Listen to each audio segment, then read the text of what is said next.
बिस्मिल्लाहिर्रहमानिर्रहीम। मैं सैयद इरशाद हुसैन वैद गुजरांवाला शहर से जी अज़ीज़ अतिबा कराम, आज आपकी खिदमत में एक नई हर्ब, एक नई औषधि के सिलसिले में हाजिर हैं।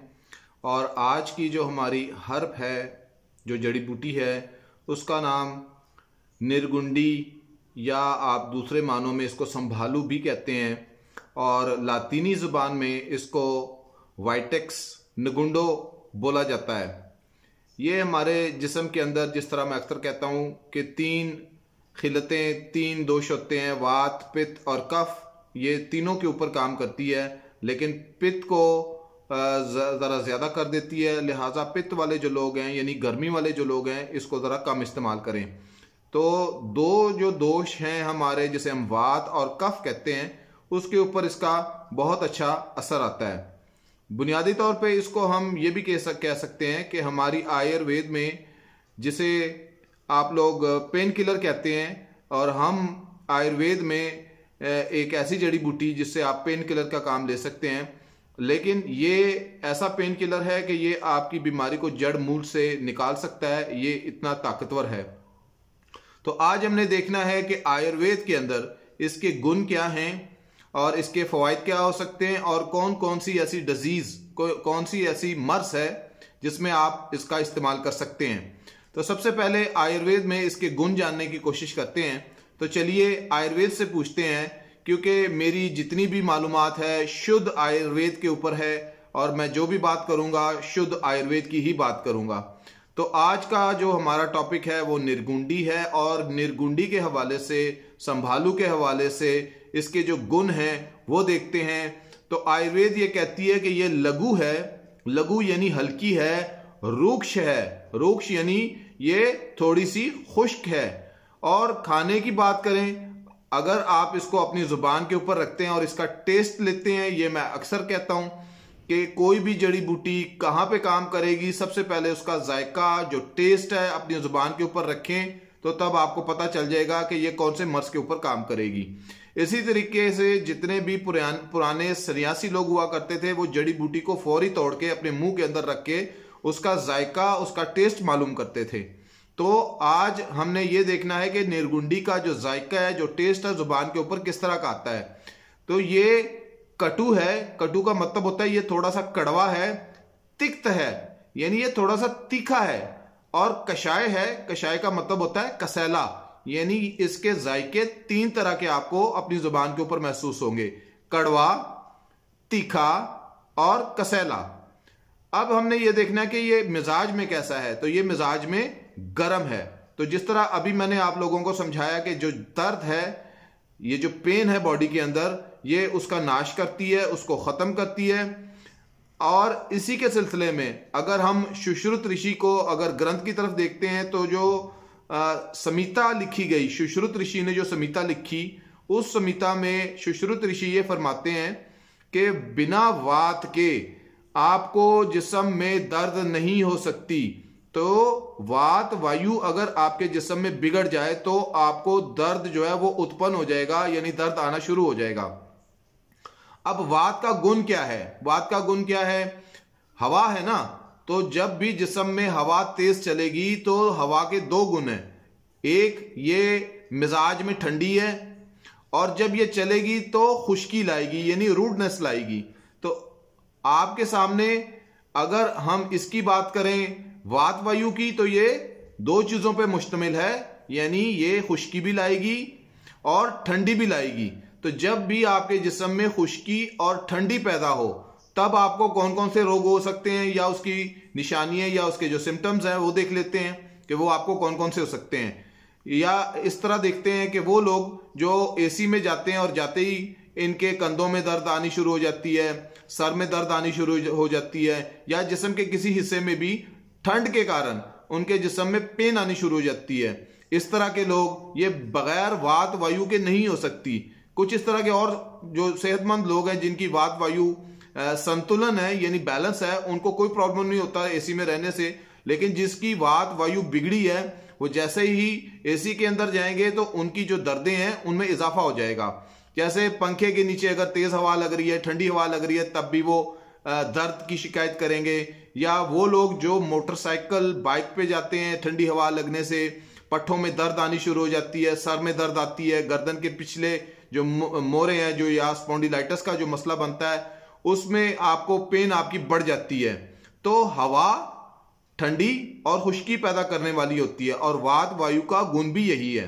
कभी सर में दर्द आ जाती है, कभी जोड़ों में दर्द आ जाती है, टांगों में दर्द आती है, गर्दन में पेन आ जाती है। यानी घूमने फिरने वाली ये जो दर्द है, इसको हम आयुर्वेद में संचारी वात कहते हैं। इस दर्द को संचारी वात बोला जाता है। तो इसको कंट्रोल करने में हमेशा याद रखें कि गर्म मिजाज की चीज दी जाएगी। तो निर्गुंडी का जो मिजाज है, जो संभालू का मिजाज है, वो गर्म है, तो आप यहां पे इसका इस्तेमाल करें। तो अब हम इसका इस्तेमाल देखते हैं इंटरनल और एक्सटर्नल, यानी खाने में भी, अंदरूनी तौर पे भी, और एक्सटर्नल यानी बैरूनी तौर पे भी।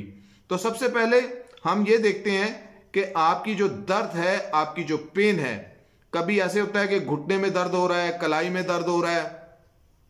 इसी तरह ये जो पेन आपको हो रही है, इस पेन को अगर आप एक्सटर्नली, बाहरी, बैरूनी तौर पे दूर करना चाहते हैं, तो निर्गुंडी का तेल बना के उसका आप इस्तेमाल कर सकते हैं। इससे आपकी ये जो वात है, जो वायु है, यानी आपकी जो दर्द है, ये जो पेन आपको हो रही है, ये आपकी ठीक हो सकती है अगर आप इसका इस्तेमाल करें बैरूनी तौर पे।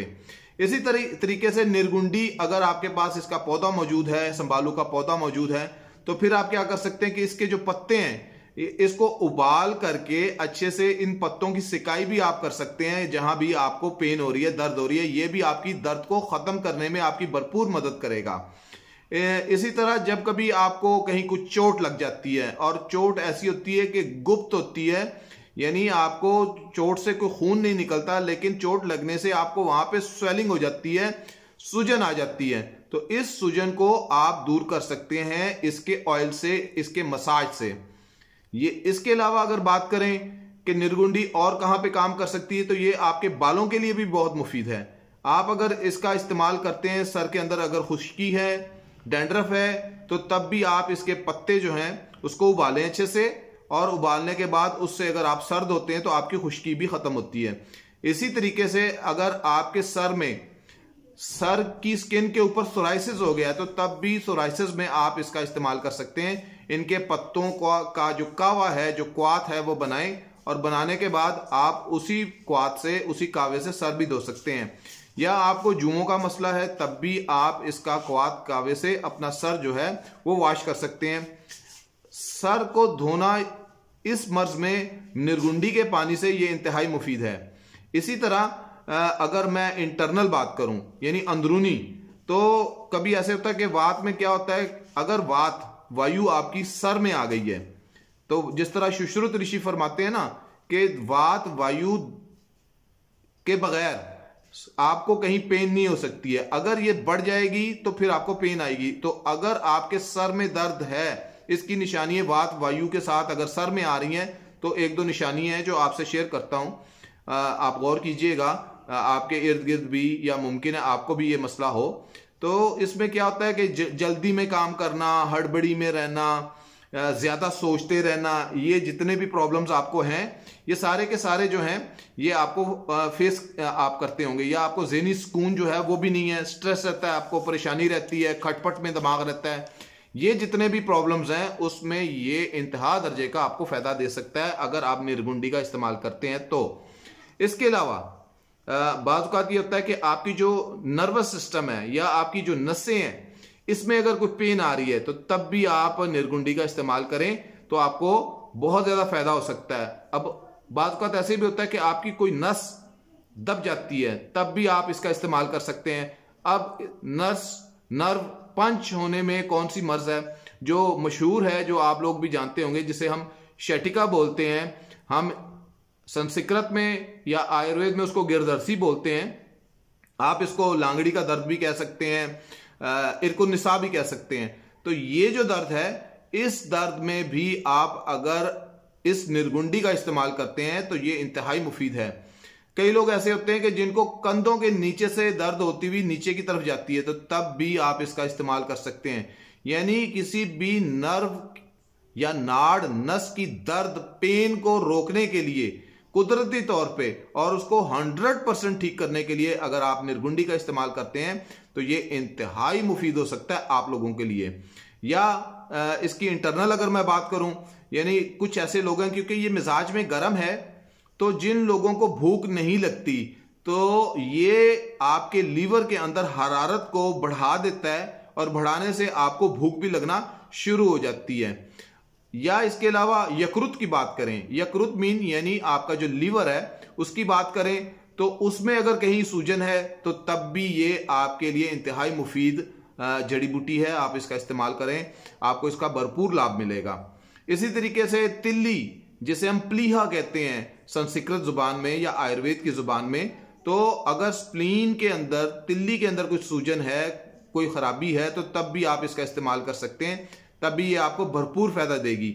इवन यहां तक कि अगर आपको असाइटस यानी पेट के अंदर पानी का पड़ जाना, ये भी अगर अमल कहीं आपके बॉडी में है तो तब भी उसको रोकने के लिए आप निर्गुंडी का इस्तेमाल करवा सकते हैं। ये इंतहाई मुफीद है आपके लिए। अब जिस तरह मैंने पहले बताया था कि ये वात और कफ के ऊपर बहुत अच्छा काम करती है, तो कफ की वजह से अगर आपको सांस लेने में कोई प्रॉब्लम है तो तब भी आप इसका इस्तेमाल कर सकते हैं, ये इंतहाई मुफीद है।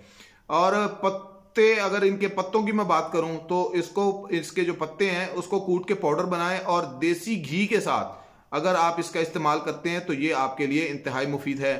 अगर पेशाब करते वक्त आपको दर्द होती है, पेन महसूस होती है, तब भी आप इसका इस्तेमाल कर सकते हैं। पेशाब अगर आपका प्रॉपर नहीं आता, खुल के नहीं आता, तो तब भी ये आपके लिए इंतहाई मुफीद साबित हो सकता है। इसके अलावा अगर मैं महिलाओं की बात करूं यानी खवातीन की बात करें, तो खवातीन के अंदर पीरियड्स आते वक्त जो पेन होती है, जो दर्द होती है, ये उसमें भी आपकी मदद कर सकता है, आपकी पेन को रिमूव करता है, क्योंकि ये वातनाशक है, दर्दों को, पीड़ाओं को दूर करने वाला है। तो यहां पे भी ये जो एलिमेंट है, यहां पे भी दर्द है, तो दर्द को दूर करने के लिए अगर आप इसका इस्तेमाल करते हैं तो ये इंतहाई मुफीद है। या कभी ऐसे होता है कि हमल के बाद आपको पीरियड ही नहीं आ रहा, तो तब भी आप इसका इस्तेमाल कर सकते हैं। या जिसमें सर्दी वाला जो बुखार होता है उसमें भी आप इसको अगर इस्तेमाल करते हैं तो ये आपको बहुत ज्यादा फायदा करता है। तो मुख्तसर वात कफ को सही करती है। अब हमने ये देखना है कि इसका रक्त धातु के ऊपर क्या इंपैक्ट आता है। रक्त यानी आपका ब्लड, आपका खून, तो ये जिस्म में साले खून पैदा करने के लिए आपकी सहायता करता है, आपकी मदद करता है। इसके अलावा जो मेद धातु है, जिस तरह मैं आप लोगों को मैंने पढ़ाया था कि जो हमारे जिस्म में 7 टाइप ऑफ टिश्यूज हैं, जिसे हम 7 धातु कहते हैं, जैसे रस, रक्त, उसके बाद ममसा, मेद, अस्थि, मज्जा, शुक्र, ये 7 किस्म के हमारे टिश्यूज हैं। तो उसमें जो मेद धातु है, जिसमें आपके बॉडी के ऊपर फैट आ जाता है, यानी बाजुकात मर्दों में भी ऐसे होता है कि छाती के ऊपर बहुत ज्यादा फैट होता है, कूले बढ़ जाते हैं और थाई जो है इसमें इजाफा हो जाता है। ये ख्वाब मर्दों में हो या खवातीन में हो, तो दोनों तरफ ये जो आपका निर्गुंडी है ये इंतहाई फायदेमंद हो सकता है।